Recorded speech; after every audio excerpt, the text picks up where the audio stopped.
Hi, this is Todd from PNW Components, and today I'm going to be talking to you about the Loam Lever 2. But before we get into that, let's talk about the original Loam Lever. The original Loam Lever was one of the first products designed by PNW. It's one of the easiest ways to improve both the look and function of any cable-actuated dropper post setup. The Loam Lever 2 is machined out of billet aluminum, meaning it's one of the strongest and most durable levers on the market. The lever is machined using a 5-axis CNC machine.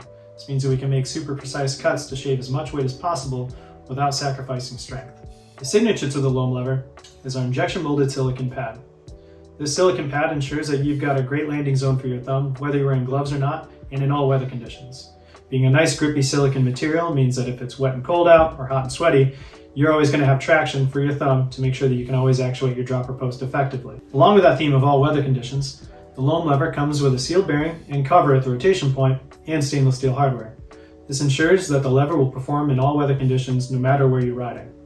And just like all other PNW products, the Loam Lever comes with a lifetime warranty. Now let's get into the differences between the Loam Lever and the all-new Loam Lever 2.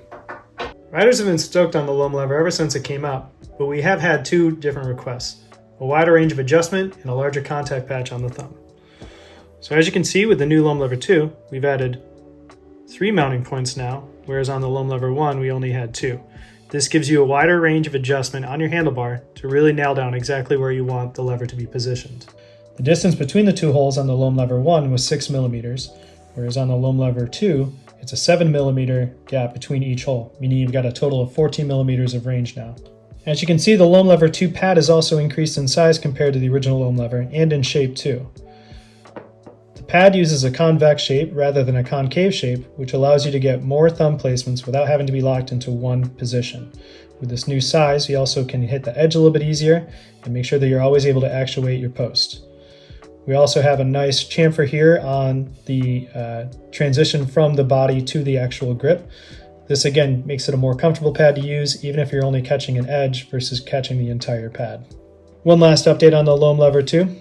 We've updated our anchor bolt and washer. Now we've got a shaped washer here and a nice little stamp piece to show you exactly where your cable needs to be routed when setting up your housing and cable. This ensures the best anchoring and make sure that it's going to function properly. And just like the original Loam Lever, the Loam Lever 2 will come standard with a 22.2 millimeter handlebar clamp. However, if you are running SRAM brakes, we have a matchmaker adapter for you, and for Shimano, we have iSpec 2 and iSpec EV adapters. All right, let's get into your Loam Lever 2 installation. Your Loam Lever 2 is going to come with a 22.2 millimeter handlebar clamp standard. However, on the website, you can choose one of our adapters as well. Like we mentioned before, there's both Shimano iSpec 2, iSpec EV, and SRAM Matchmaker available. Top of this, if you need a new cable, new housing, new end caps and all that, those can also be purchased right on our website in a nice little small parts kit. For tools, what you're going to need is a standard 3mm hex and a set of cable cutters. Okay, as you can see here, we're going to be doing our Loam Lever 2 installation on a Santa Cruz Bullet. I've already got a Rainier installed on this, so doing our housing, I'm not going to route a new housing or anything like that. I will route a new cable and new end caps and all that, but as far as actual cable routing through the frame, we're not going to bother with that one for this bike since it's already done. But when you are routing a new housing, just make sure that you follow your frame manufacturer's recommendations. It is slightly different based on the frame design. Some have a tube and tomb design, some have open routing, so you just need to kind of figure out what your frame has and how to route that up correctly. First thing is to remove the old lever. This is an original Loam Lever, so it just requires a 3mm at the handlebar clamp.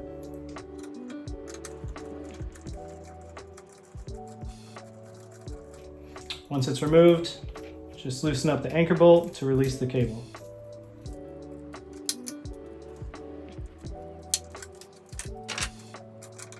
Since we're going to be replacing the cable for this install, we'll also need to remove the seat post.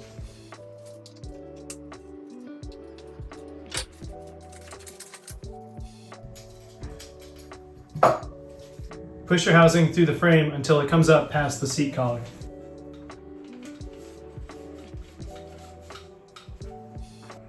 Now pull the cable all the way through and discard. Go ahead and grab your new shifter cable that came with your small parts kit, or if you already had one, whatever you've got. If you're replacing the shifter housing, this would be when to do it. However, for this build, I'm going to keep the current shifter housing and just replace the cable.